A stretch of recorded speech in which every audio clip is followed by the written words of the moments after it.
Buonasera e ben ritrovati con il TG Flash di New Sicilia, di seguito i titoli più importanti del pomeriggio. In apertura l'emergenza siccità in Sicilia. Il presidente Schifani si appella all'Unione Europea facendo presente la situazione di disagio con cui i siciliani, agricoltori e allevatori in primis, da tempo fanno i conti.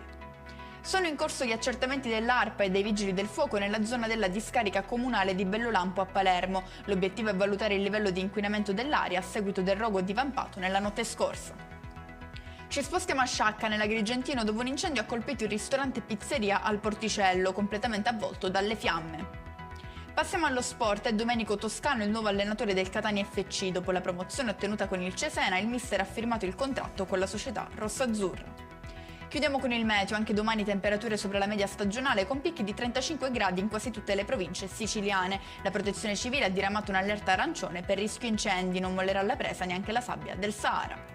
E con questo è tutto, prossimo appuntamento domani alle 13:30. Grazie per averci seguito, arrivederci.